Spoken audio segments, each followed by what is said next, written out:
Thank you. Welcome to Ludlow Street. For those of you who are familiar, this is where we all used to buy heroin. But now it's art galleries and cafes. Welcome to the team. Welcome, my fellow co-hosts of The Daily Show. Welcome to you guys for joining us. We're going to do it a little bit differently. We'll chat for a little bit, and then we're going to go individually through each host, picked out a nice clip to watch, and we'll go through that, and then we'll do that, and then we'll try and get a cab as fast as we fucking can. Because, as you know, the president will be here, and they put a freeze on. First question, as always, Knicks in. Knicks in 4 still. Oh, optimistic. Did everybody watch the game last night? Were you watching? Yeah. What did you make of the President of the United States being booed during our national anthem? I think we should give him a chance, honestly. I mean, I do think it is a nice shield to try to throw up. They'll be like, there's no way they'll boo during the anthem. And as soon as people saw him, it was almost like watching a pastor get booed at church. Like it's... New Yorkers will find a way. And the best part was that he got booed and created such a chaos and then proceeded to sleep through the entire game. It's so boring. I don't know why you wouldn't. It was kind of a remarkable experience. And to see them boo during the national anthem, because people were thrown off in the sense of, well, I love my country, but I hate that fucking guy. And so the dilemma sort of went through there. But totally worth blocking traffic from 48th Street down to 14th Street so that he could rappel in on a helicopter. We're going to start actually with just to my right, Mr. Ronny Chieng. I think we've got a nice clip picked out. Do you want to set up? Do you know what they picked out to show? it's a field piece about AI, I think. Field piece about AI. All right. So we're going to take a look at a piece, and then we'll talk about it a little bit, and then we'll move down the line. So let her rip.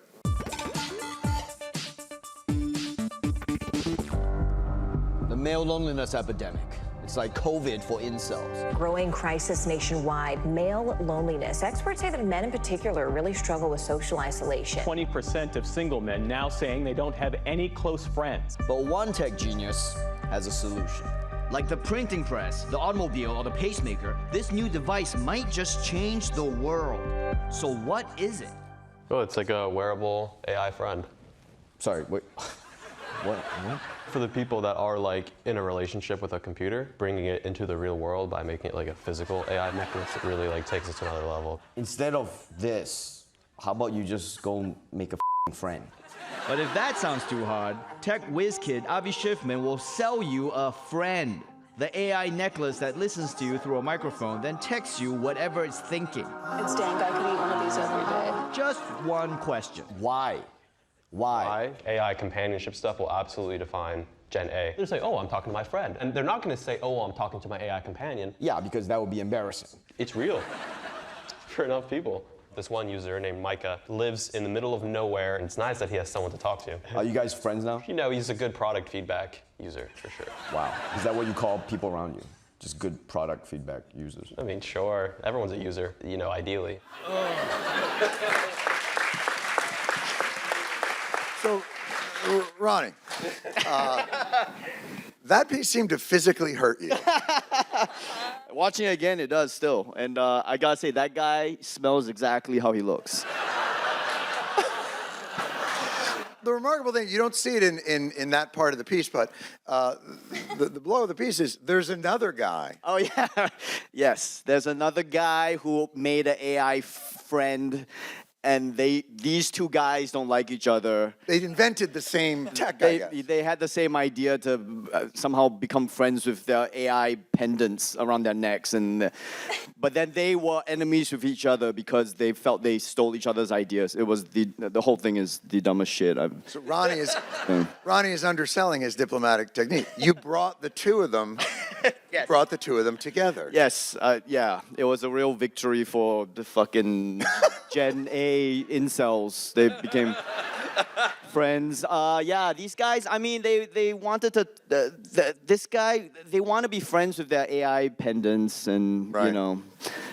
what do you say to that? You're like, on one hand, you're like, go for it, free. You know, it's America. You're free to do what you want. On the other hand, it's like you're so stupid and smelly, and I don't know how to. But I do think that this is more like not so much a battle between humans and AI. It's just one thing that struck me about this piece is how young the subjects are. Right. You know, when I started a Daily Show, it was kind of making fun of older people, and it's become the people we make fun of has gotten younger and younger, and I mean this in a holistic way. I hope these people don't get any mental illness from this piece, but I do think that they're gonna. By the way, that's the tagline of the Daily Show. I hope no one gets any mental illness from this piece. It's maybe the sweetest thing you've ever said. I do think that they're kids, and I think they're gonna look back and regret how they're thinking in a holistic way, not in a embarrassed way. I hope. Right. Now, to be clear, you picked this clip. It was like, I want to show this clip embarrassing these two people in front of 400 people. So your admission that you hope they don't get fucked up, you still would rather get the praise for the work that you did fucking them up. Sure, yeah, I didn't pick. I thought it's important that people see how we make fun of old people and young people as they show. Yeah. So in my day, and this is obviously not to date myself, but we used to do that with a rock. The thing that would be there, the Daily Show piece on it would be the pet rock. There used to be, it was a big fad, and you would get a rock. But it wasn't, nobody believed it to be the case. And I almost got the sense with these guys is they see an opening in the market. I almost wonder if they are truly trying to do something to heal whatever loneliness epidemic is, or if they just think, this is a product. Well, interesting you say that. Yes. It is interesting. History does repeat itself. This is the pet rock of 2026. And one of them, you point out there were two subjects of this interview. Mm-hmm. The first guy, I believe that he is a true believer as to what you're saying. He thinks he has a higher purpose to bring AI to people's necks. And he thinks that will heal the world, and that these digital creatures are living beings that will be the next step in human evolution, blah, blah, blah, blah, blah. The other guy, he's more cynical. He's like, I'm here to make a product. So, right. Yeah. So now you yourself, just recently, Ronny had the opportunity, really the honor, to deliver remarks to the class day at I believe it's the College of Harvard University. It's a small northeastern anti-Semitic institution that a small liberal arts doesn't college. do research anymore. Yeah. But a lot of the subject matter that you talked about was AI. Is that something in particular that you've got kind of a bit of a focus on now? Unfortunately, yeah, I guess it's in the zeitgeist. It's been coming up a lot in this, especially among graduates, especially among young people. So as you can see, the field piece was with young people, and Harvard graduates were young people, and so I think it's. They, by the way, ate up what you were saying about AI. You were talking about basically like, pick your heads up out of it and go outside and touch trees. Right. They loved it. Yeah, I think they were. I was trying to tell them about how they kind of need fundamental skills, even if you're going to use AI to supercharge whatever you're doing in the future. Mm-hmm. Without fundamental skills, you're kind of just faking it. And I was hoping that would connect to these kids from, this small little liberal arts college, the Harvard, and they seem to get it. So I hope it seemed like it very much connected there. Yeah. And Ronny, for those of you who watch the show, Ronny is oftentimes our reality check. Ronny was, we all now live in an environment of the world has never been this bad. Our country is authoritarian. We live under the iron thumb. And Ronny is oftentimes can come in and go, wake the fuck up. I'm from Singapore. You can't believe how easy you have it. Did you see that as kind of your role on the show at times? As a counterpunch to all this liberal nonsense? Yeah, yes. I guess so, yeah. This woke Such liberal, a more concise way of putting it. This fucking woke liberal agenda over here. I do think there's some perspective, like globally, if you look outside, I think other countries have it way worse. Mm-hmm. I think there's a lot going for America still. That's the reason I'm here. I think that we over-index on what's wrong here because, one, it sells newspapers, or 2026, it gets the likes. So emphasizing what's wrong with America often is easier than telling people, like if I told people that America's GDP is higher than the next 4 countries combined, no one cares about that. But if I tell everyone that, America's, infrastructure is crumbling, everyone's like, yeah, we want to hear that. So well, you could make a 25-year basic cable run off of something like that. Right. Yeah, one can only hope. Well, it's fabulous, and it's really nice to meet you. Oh, no. Nice to meet you. Ronny Chieng. Yeah, thank you. Fantastic. And next we have Desi Lydic, who was hosting the show this week. What was tonight, Desi? You were coming off it tonight. What was tonight's topic? We reacted to Trump being at the Knicks game. Oh. And New York's enthusiasm to welcome him here, which was epic boos. So it was pretty much 12 minutes of New Yorkers booing. So I hope you enjoy the headline. I was watching a little bit of Fox News because I like to do research. And they were all like, what a great reception he got. And I just, Yes. It's just mind-boggling to think of what their audience must be. I mean, we've all lost grandparents to Fox, but Grandparents, parents, cousins, uncles, aunts. aunts, and you in particular, your family. You've talked to me a little bit about it. That they are ensconced in that bubble. So if you were to talk to them, Yes. would they say to you, man, he got a great reception because that's what they heard on Fox, or they process auditory responses differently? No, I think they probably, if they were watching Fox News all day, every day, they probably would say, oh yeah, that was a good, because here was one of the excuses for why he got booed. Someone on Fox News today said, oh, well, it's because those tickets were $8,000 a pop, and the arena was filled with elites. But if you put him in front of the working man in New York City, those people, so then we cut to Bryant Park, and everyone's like, boo! By the way, the tickets were only $150 until the Strait of Hormuz closed. Yes. That's why we got to wrap this It up. has driven Knicks tickets through the roof. Yes. What's the clip that we're going to watch? The clip is a very spooky Halloween episode brought to you by Marjorie Taylor Greene. All right, let's roll. We should be passing the discharge petition that Thomas Massey put in to release the Epstein files. Those are the things that we should be doing. La la la la la la la la la la la la. No. Stop the clip. I do not want that, okay? I do not want to agree with Marjorie Taylor Greene.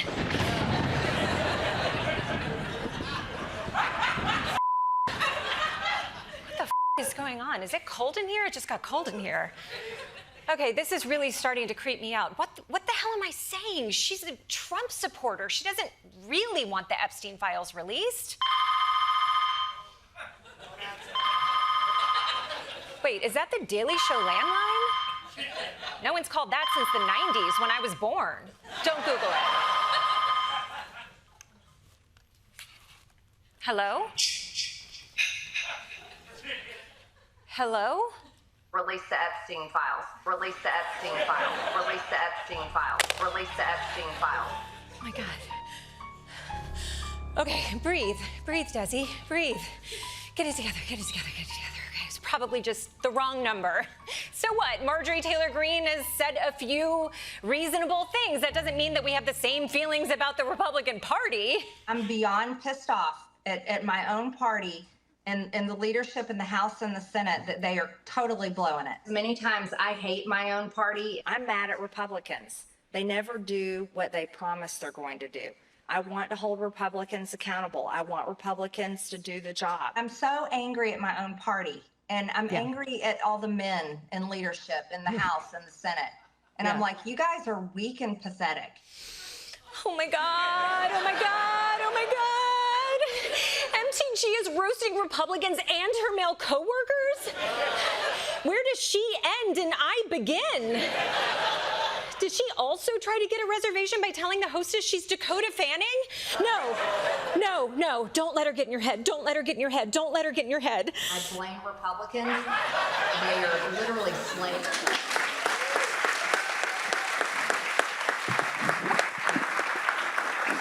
How long have you been performing that one-woman show? Just in the mirror every morning since she came on the scene. Now, your training is actually, it does bring up kind of an interesting point. Your training isn't, you're a great actor. Like, I've said that to you many times. Like, I do, Desi really is. So at the end of every show where the next host is going to take over for the next 3 days because I'm, what do you call it, a bag of dust. Like, we'll do a little bit, like, tell us what's coming up. And it's normally like a little, but every time I'm watching Desi, I'm like, you're really good at this. Like, the acting, is that the Thanks, training? John. Are you? Yeah. Did you guys hear that? I'll get to you people. But is that a difference in training? What is your background here? I think I'm just really bad at masking my emotions. I think the way I feel, I have a very hard time covering it up. But you're able to express it very authentically. I think I just don't I don't hold back. I sort of let it all fly. Right. I think so. Does that hurt you in the field? Is empathy a field killer? Because clearly Ronny has no trouble with that. Yeah, he left his soul at the door many years ago. That's right. No, I think just living in LA and going to acting classes and having to do all kinds of excruciating scenes with all kinds of different scene partners and Right. some of them being terrible and some of them working out okay. I think just sitting down and figuring out how to connect with the person I'm sitting across from, no matter what, has been hugely helpful. You're doing it right now, aren't you? Damn you, witch! So are you, for you, what's the most comfortable iteration? Because one of the things about people that have done hosting and correspondent work is you have to be able to do everything. Like, the people that you see up here are able to improvise in scenes with other people that don't realize they're in scenes while still being able to carry off hosting duties and interviews. What you guys do is remarkable across a broad swath. I never had to go out in the field and actually talk to anybody. Is that an asset in the field? And did you have to learn a different skill to do the host part of it for yourself? Oh yeah, I think the idea of playing a character always felt really comfortable to me. And even though we're using our names, we were always the character of the correspondent. So that felt very safe. And then hosting is a whole different situation because we're being ourselves. That felt like a different kind of vulnerability that I wasn't used to, that you guys have all had a lot of experience in because you've done stand-up. So that was a bit of a learning curve, but then I just kind of thought to myself, oh, well, I'm reacting. My scene partner is the footage that we're watching, or my scene partner is the audience. I'm experiencing this with them. What's it like acting in a scene with Fox News? Because when you do, the Fox-plaining stuff is always so great. That whole series is phenomenal. Thank you for saying that. It's, I spent a lot of time with my therapist afterwards. Hours with my therapist. I love doing that segment so much because when I first started at the show, my initial audition, that we all write a piece for ourselves to kind of give the show an idea of what we think we might do. And in my original audition, I wrote it to be very much a Megyn Kelly, Gretchen Carlson, Fox News type. Right. And by the way, she's terrific. I don't know if you've seen Megyn Kelly. Oh boy, she's only gotten better and better, hasn't she? Talk about empathy. Talk about connecting with others. Oh boy. Yeah, and then when I started the job, Trump came onto the scene, and I think we realized very quickly, let's not maybe push Desi into that corner and to play that character all the time. Thank God. But when we started doing Fox Plains, I loved it. I was like, oh, this is a little bucket I can put this manic energy in, and then we can I can leave it, because it really should only be about 6-7 minutes tops. Does the family follow it? The family that's ensconced in that bubble, do they think it's an homage? Do they understand what's happening? They somehow, and maybe it's just unconditional love for their kid, they somehow find it funny. They don't agree with me always, but they can always find something to laugh about. They're softening though. You've told me they're coming around. My dad says, if you guys win one more Emmy, I'll stop watching Fox News. He actually said that. So everyone in this room, you heard that, right? actually said that. How much do you care about Desi's father? Balls in your court, people. Balls in your court. We can save the country. Michael Kosta. Yes. Hi, John. How are you? Michael Kosta. Thank you. Thank you. A man whose looks and athleticism belie a dryness underneath and a warmth. Okay. We were just talking tennis. You always get excited when we talk tennis. I see you as a traditional sport guy. Yes. And the fact that you, even though you mispronounced his name, said Novak Djokovic to me one time is an enormous honor to the sport of tennis. I think I you really listen did to think it was pronounced "da joke." Ivich. It also just goes to show how much sports talk radio you actually listen to, that you even pick up on some of the tennis. I have a life, but I do listen to sports radio pretty much all day long, and it really is just it's. I used to bartend in a blue collar bar, and it takes me back to that feeling of like drunk bald guys who are vaguely racist but still somewhat lovable. And that parlay is the tennis world. Is that what are tennis sports fans? Are they different from? I'm so used to the New York Jets or the world. Like, is it different? Is there a tennis sports radio? Well, no, there's not. The French Open men's final on Sunday was 4.5 hours long, so. You lose every. I mean, who can do that on a Sunday afternoon? Who can? I remember one time the Wimbledon final happened, and I told my wife, "Let's hire a babysitter so I can watch." She said, "No, I'll take the kids for 3 hours. Is that enough?" And I said, "Sure." It was a 5-hour and 53-minute Grand Slam final. So the point is, there'd be a lot less Knicks fans if each game was 6 hours long. I mean, there's not as many tennis fans, but I love the.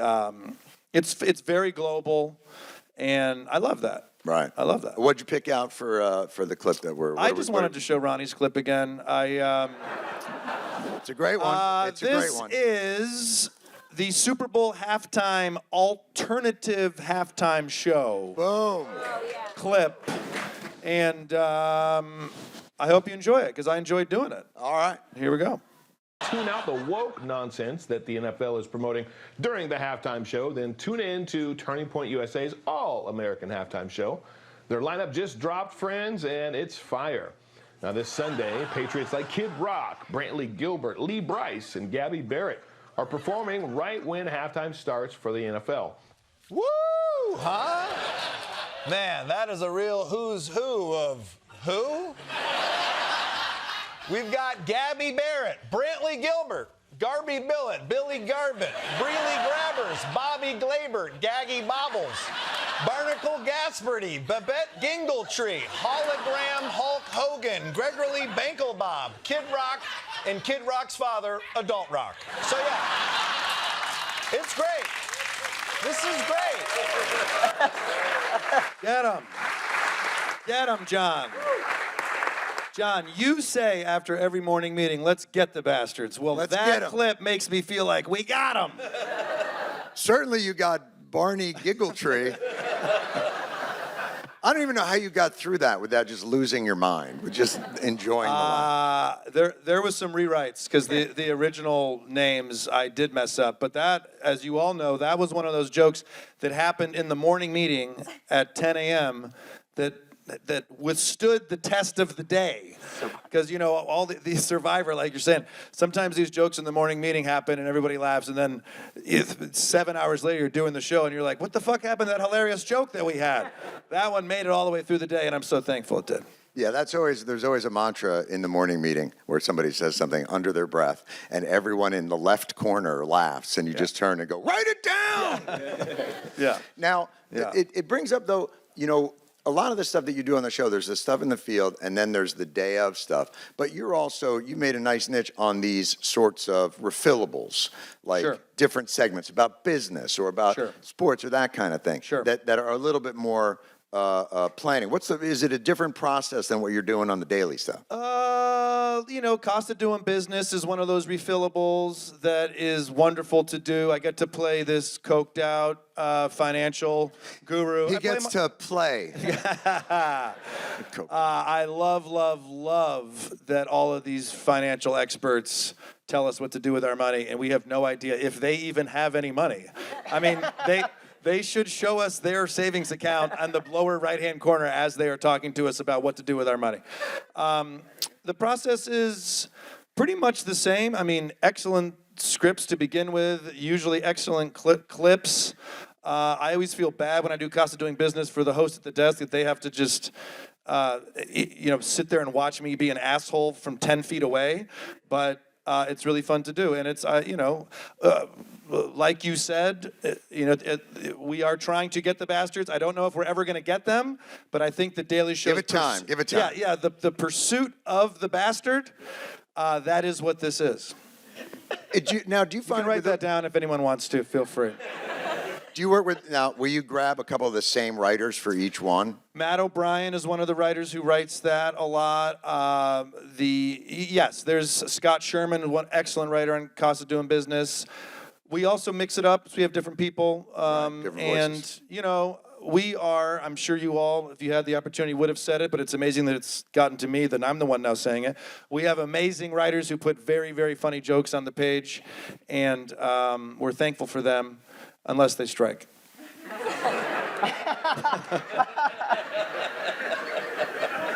So we're thankful for them every 11 years. And then, that's about right. And then we move through.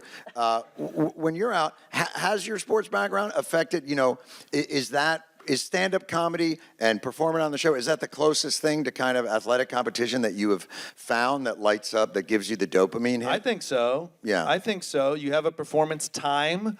You have a ritual beforehand. You have a performance anxiety that you have to figure out real quick. How am I going to manage this? Is it going to defeat me, or am I going to do my best? The beauty of a TV show is if I drop the ball or the ball goes through my legs, we get to edit that out. I love that.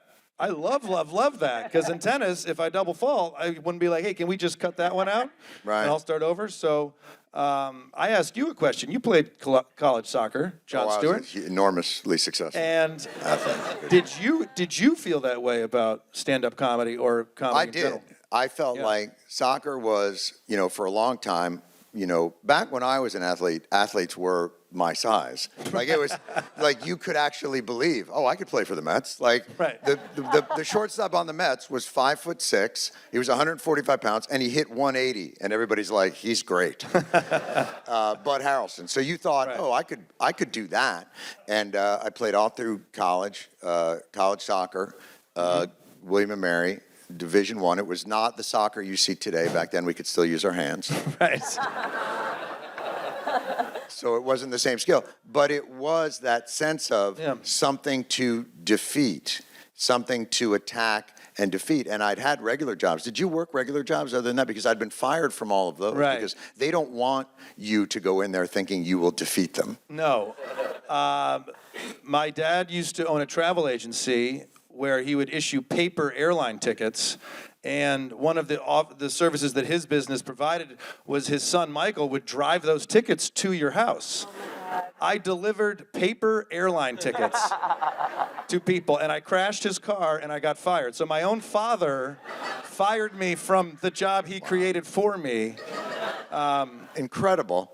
And that is how Uber Flies became a not business. Yeah. Michael Kosta, everybody. Thanks, everybody. Thank you. Now, thank you for your vote. I want to talk to a young man, Mr. Josh Johnson. He is our newest host. He is fantastic. I would be remiss to not say your new stand-up special. Was it your first stand-up special? First one with HBO, yeah. First one with HBO is phenomenal. I didn't know what to expect because of, how much content I know you generate as a stand-up comedian. And my awe at the way you do that with not like everybody can just put crowd work out online and and it's endless and you can just throw it out there and get hits. Josh puts out well-crafted routines that are lengthy, that are interesting, that are at times absurd and go places and have narrative arcs, and you do it at a pace that I've never seen, truly, a comedian do. So but your special, you went the other way, and it's timeless. Oh, and it was something that didn't have any of that, and that's all the time we have for Josh. All right. That's fair enough, yeah. But really, truly, fantastic. Thanks, man. No, you're welcome. Wow. And you were a writer on the show before you were hosting. Yes. How does that inform your hosting? I just don't get too attached to any one idea. I feel like I don't take anything personally when people are like, nah.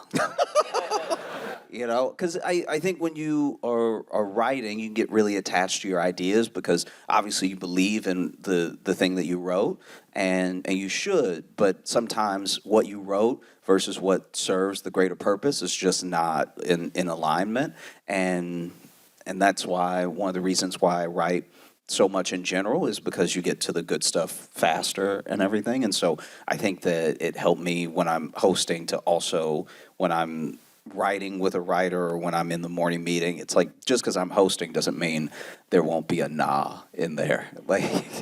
Yeah. Built into the process. Yeah. What clip are we going to take a look at? Something about the Voting Rights Act as someone who grew up in the South and is noticeably black.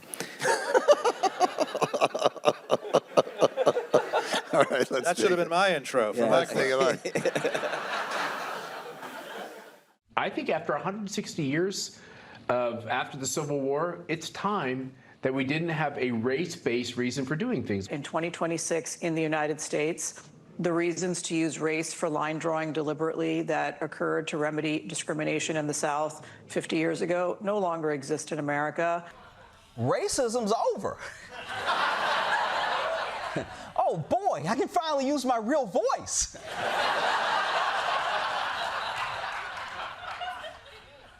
What's up, dawg? I just thought when racism would be over, we'd hear about it from like a civil rights leader or something. Not a guy who looks like a racist version of the dad from Modern Family. And one of the most brain-breaking things about this ruling is it's literally taking power from black people in the South, and it was voted for by a black guy from the South. Supreme Court Justice Clarence Thomas is black. He might not know it, but he is black. How could you, of all people, vote for this, Clarence? You were like an uncle to all of us. Uncle Clarence Thomas. Uncle Thomas for short. Uncle Tom for shorter.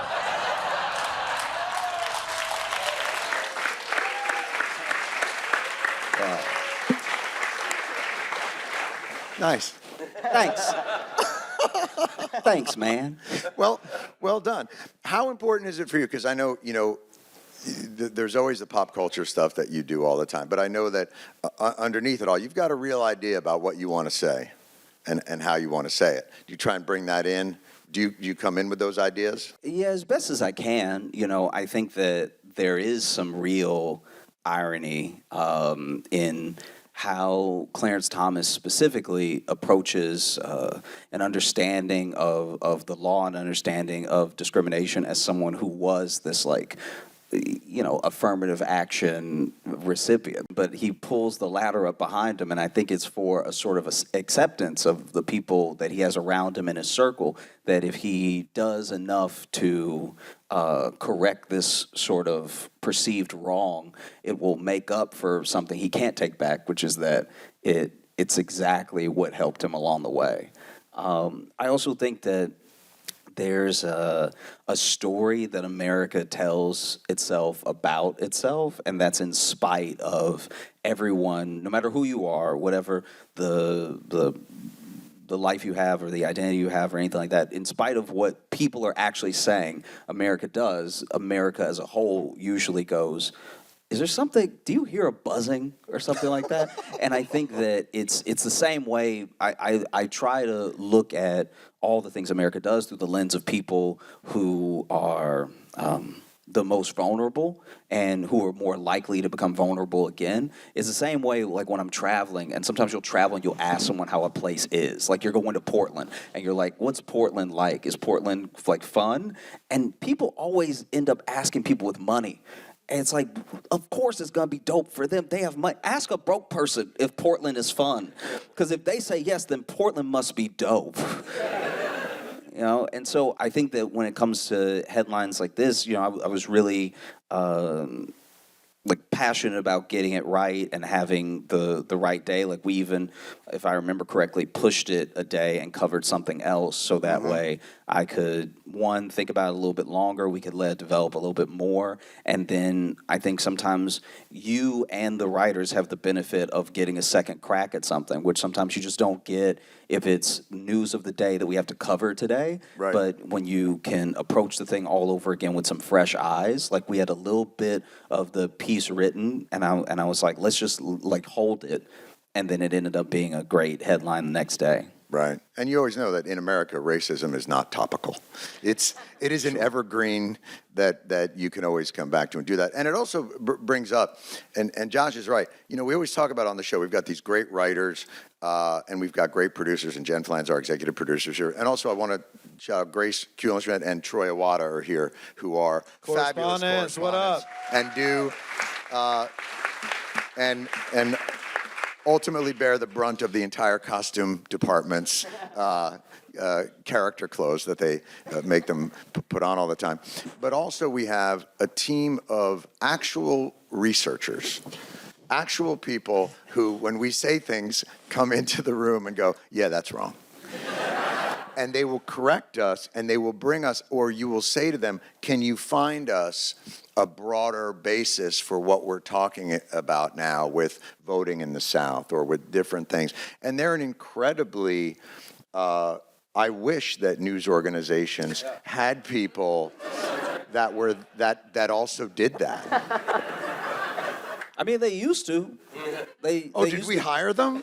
Yeah, I believe, I think there's a couple people who used to work at places that were the person in the room that was like, oh, we probably shouldn't. And then they were like, I just got my pink slip. Yeah, we can't do it. But so there's there are a lot of things that are going into doing the show, and it may sound like, oh, we all just show up around 5 pretty drunk and just say whatever's on there. But there really is a whole group of talented people doing a variety of it. It's a well-oiled cog there. And speaking of well-oiled, Jordan. Thank you, John. Thank you, yes. Jordan so Klepper, much who sheen. is, you know, they've all gone out and they've all done field pieces and they've all done character pieces and they've all done desk pieces. Nobody, I think, exposes themselves. You are I don't know, it feels like you're testing our immunity by putting yourself into the crowd in a way that is very vulnerable and has gotten more so. How has your Jordan Klepper fingers the pulse? Jordan Klepper goes out into these MAGA rallies and all of these things where you interact so personally with these folks. How has that changed over these last, Trump has been president, I guess, 60 years? I've made more friends at MAGA rallies than you can imagine. I will tell you that much. It is. Do they recognize you now? Yes, I truly have friends who I see, and they ask me about my family. I ask them about their families, and they. Do you lie? I hope you don't tell them about your family. I don't give them a ton of information about my family. But you have to understand at some of these events, it is a show. And I was surprised. I went to CPAC a few years back, and I thought, they're not going to let us in. We're the Daily Show. They know who we are. At that point, it was a slightly more respectable spot for members of the GOP. And I was a celebrity there. And people lined up to take pictures with me. Some of them were running for office, and some of them were just MAGA heads. And I talked to somebody who was a Trump superfan and asked him point blank. I was like, "You know who I am," and he was attempting to neg me, and his friends were booing me as I was interviewing him. But he opened up. He was like, "You're part of the universe. You're oh, the dear hero." God! It's like the MCU. Yeah. the fact they love the Trump universe. It is their identity for so many people on this inside, and they go here to celebrate and be close to that universe. And I'm not the good guy in that universe, but I'm a part of it, and therefore they want a picture with me. I'm the heel, and they want to fight with me. They want to yell at me, and they want to take a selfie with me at the end. Now, this doesn't have to do with The Daily Show, but I'm curious, by attaching them to the MCU, that feels like it's going to be non-transferable. That once they lose Iron Man, they can try and throw him back in there as Doctor Doom and some other fucking thing. But do you think that audience is going to buy somebody else running that universe? No, it is personality based through and through. And that's why sometimes the debates I have with people out there, the fact that we're talking about politics is just for show. I think one of my favorite moments is I was talking to a woman about Trump's first impeachment. And at that point, Trump was blocking John Bolton from talking. And I was talking to this woman about it, and she was like, he's the most trustworthy person. You can tell because he's letting everybody speak, everybody talk. And I was like, well, if he was blocking people from speaking, that would be like an admission of guilt. She was like, of course it would, but he's not doing that. And I told her, well, yes, he's doing exactly that. And she takes this very long pause, and she truly contemplates it. And she goes, I don't care. And that's it. So often, like there's a liberal mindset that, like, with enough points and evidence, I can change this person's mind. But the reality is, like, the political debate that we were having, that was for show. She was there because the biggest parade came to town. It is her identity. It gives her space and community in this world, and therefore she will engage with the conversation and the debate with this asshole from The Daily Show. But she's not going to be. Her mind is not going to be changed because I pointed out a hypocrisy. She has what she needed by being there. Right. And it does make you realize that the entirety of the political punditry that talk about, oh, the inheritor of the movement, it's going to be Rubio or it's going to be Vance, and you're like, actually, no, it's either going to be somebody with the Trump name and it's a family heirloom that's passed down, but whoever is the next leader of the Republican Party will be inheriting an entirely different machine, and it'll go back to maybe what it was back in the 20s. Yeah, it felt like that's where Elon wasn't gonna run for president, but it felt like that he was a symbol for a little while that I could see, like, oh, that's a shiny enough, big enough symbol that I could see people attaching their, because the ideologies shift and change, and it's less about. And he also manipulates audiences in a very similar way. He's very Trumpian in the way that's. And he's successful. I mean, you go there. Donald Trump is successful. He was in rap songs when I was 4 years old, and you talk to people there and you try to convince them, like, that guy's not as successful as you think. It's like, fuck, he's been successful in my life. He's been the symbol of success. He's been shorthand for success my entire life. Right. This asshole's not going to convince me that it's not true. Right. He's our modern monopoly man. What clip are we going to take away? I went to a rally in Arizona about a month or two ago to talk to people about Trump's war that he said he wasn't going to get us into, and I believe at the time, too, there was talk that the Strait of Hormuz had opened, which it had not. But I wanted to get the temperature of the MAGA faithful. Very nice. The Strait of Hormuz is fully open and ready for business. Strait is open as of this morning. Who do we have to thank for that? Well, we have to thank President Trump for that. Yeah, Joe Biden wasn't trying to open the strait. Exactly. He had the balls to do this. To open the strait. Yeah, I mean, to do all this. So what other president would have done this? Nobody else before him has done it. Biden wouldn't open the strait? No, Biden Obama wouldn't open the strait? Wouldn't do it. Clinton wouldn't open the strait? Exactly. All because the strait was already open until Donald Trump became president. So now... Is that the genius that, like, you can't open the strait unless you close the strait, create global pandemonium, raise gas prices, and then open the strait, and still, no one's talking about the Epstein files. Well, that is true.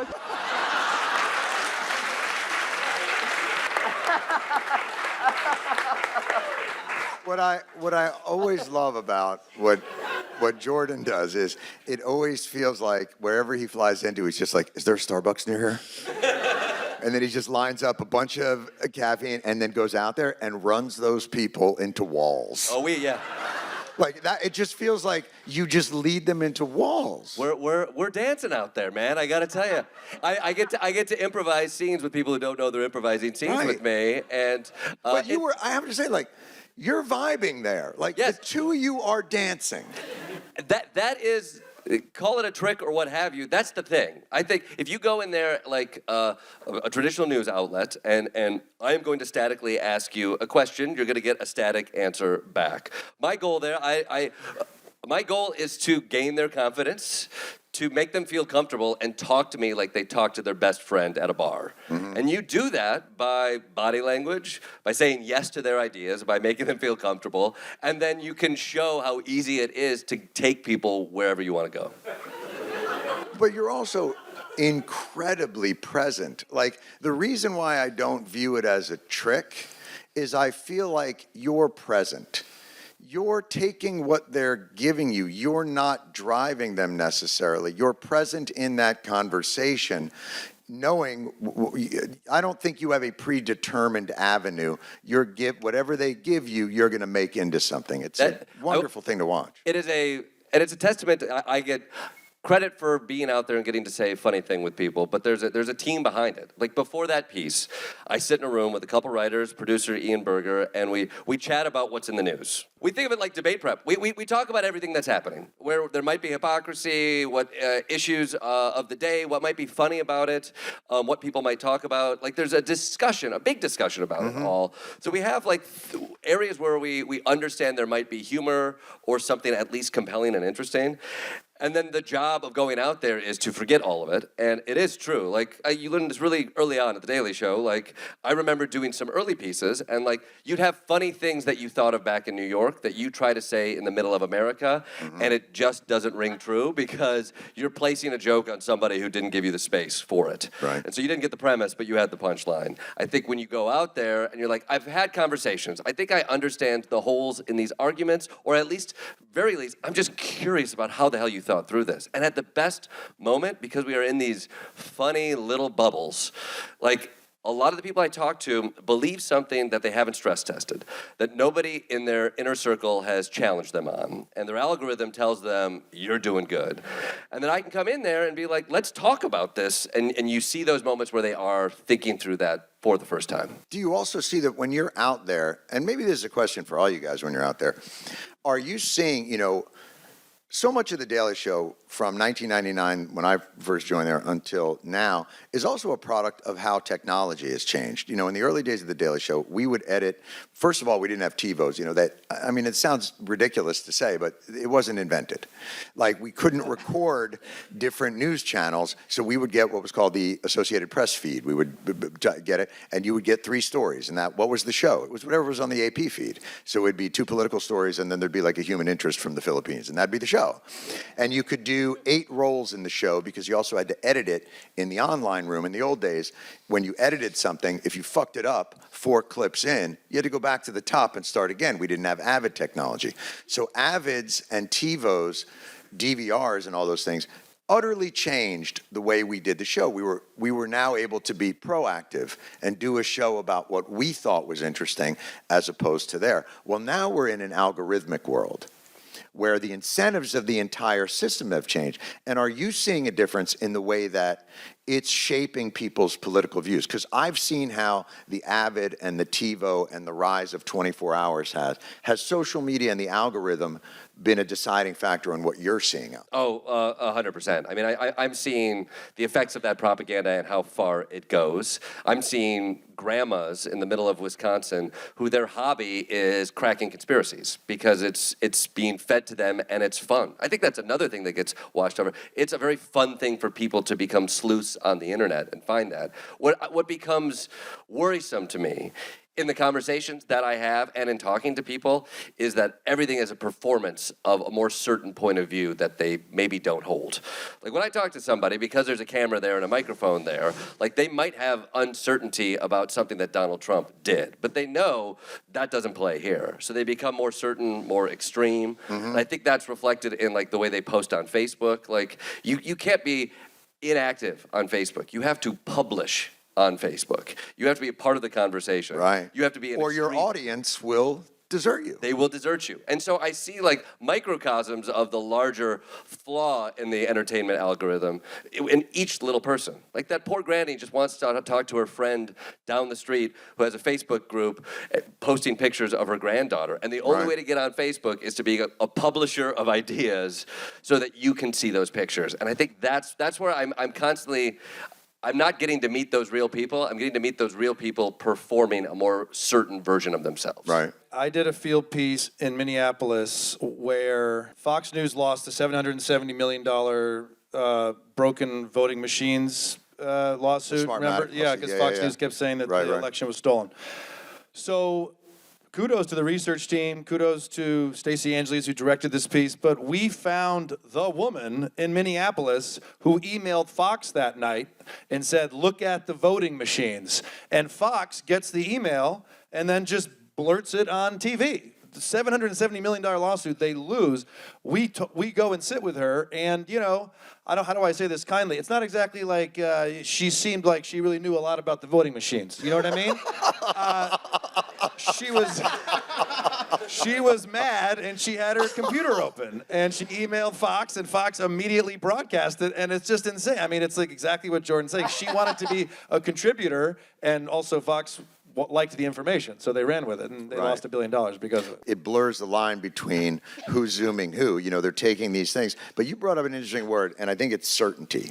And that's really the buzzword for what all this is. Because what happens now through the algorithms and through everything else is, the greatest thing they can say, and it's the criticism they have of us, is you guys are just following your team. You're not doing your own research. You've got to be skeptical, man. Aren't you skeptical? And the one thing that I always want to say to them is, I have no problem with skepticism. My problem is with your certainty. I don't have a problem with a counter-narrative, but a narrative being disproven is not evidence for your counter-narrative. And the certainty that you hold, it's the thing I always, you know, RFK Jr. is, and by the way, I have never seen a man more at war with his own clothing. He seems constrained in a way. RFK Jr. seems like a man trapped between being Bruce Banner and the Hulk. And he can't make a choice. And so he's just like, shouldn't these be tearing by now? I digress. But the point is, he's a guy that he leads that movement of, do your own research. But they're not doing it to be skeptical. They're doing it to be certain. And certainty is the enemy of civilization. And that's all about that. Josh, you were going to say something. I guess a couple things. One, research isn't supposed to be easy. Like, I feel like if it's just a YouTube video, I didn't do anything. Like, there's just this thing. Like, there's also, and now I'm probably being a little bit unfair, but there is a certain smell to everyone's house I've ever been in who did their own research about something very important. Like, it's... There's just, I don't know how to describe it, but there's this idea that because you can be exposed to everything, that you have a little bit of expertise on everything. And it's just not, it's like people now do with information what I used to do with Tinder, where it's like, well, if they're here, I have a chance. And when I swipe right, then it must mean that I'm on the roster. And it's such a delusional way to approach information. And I think that to what Jordan has been saying, and like to the overall point about that sort of performative aspect, but also like a certainty pulled out of just what feels good. There's also the thing that I keep coming back to, which is that now like a good portion, like a huge portion of the internet is bots, and is like along the lines of what you're saying with your how algorithms have changed what people are talking about. It's like sometimes what builds and is the momentum of an entire narrative or story is also then manufactured. So it's like sometimes I have to take a step back and be like, oh wait, I don't care about this. Right. Like I don't care about this at all. And so then you'll see people get really upset. And I'm also talking about things that don't like matter in the grand scheme of things. I'm not talking about like a war or something. I'm just saying like there will be something trending and I'm like, oh yeah, I actually don't care about this. And it keeps getting served to me like I care about it. Right. Off of algorithms that say that they only serve us things that we care about, which is like, to me, one of the best like taglines of a salesman you could possibly have. It's like, I would only bring you this thing because you clearly care about it. Clearly want it. You press the button. You stared at it for longer than 3 seconds. Therefore, you want all of it. Yeah, and it's like, no, I was confused. Right. I didn't understand what this video was, and My now 6-year-old grabbed my phone for 5 minutes. Yes, yeah. And now I'm just watching people pop pimples, and it's like, I don't want this. I hate it. I hate my own phone. And whatever community they come a part of, it becomes a self-fulfilling prophecy because suddenly now you have a sense of belonging and you have a sense of purpose. And unfortunately, when you have a purpose and your purpose is uncovering these truths, well, it's a self-fulfilling prophecy because you don't want to be made a fool. And I always say that with, the sort of apocalyptic tendencies of people where, like, if you're a guy who's done your own research and you've dug your own bunker, and you've gotten your own weapons, and you've gotten your own soup, the shit better go down. And if you're the one who has to light the fuse, you'll light it, because otherwise, you're just a crazy motherfucker with guns and soup. And no one wants to be that, except Ronny Chieng. Bunkers in New Zealand. I want to thank you guys for all the incredible work you've been doing. I want to thank the writers and researchers and people over at The Daily Show and our executive producer, Jen Flans, and all the people from Comedy Central, if that's still an entity, which I don't know that it is, who put all this together. And especially want to thank you guys for coming all the way down here tonight. Also, can we just thank Jon Stewart? Thank you, Jon Stewart. Very lovely. It's very nice. Ronny Chieng. But thank you guys so much for all of this, and we really appreciate your support through all of this, because believe me, we're just trying to get through this thing too. And, they say comparison is the thief of joy, but I think it's Trump. I think he might be he literally ruined, I haven't been to a finals game with the Knicks in 53 years, and he fucking ruined it. So, have a great night. Thanks for coming. Everybody.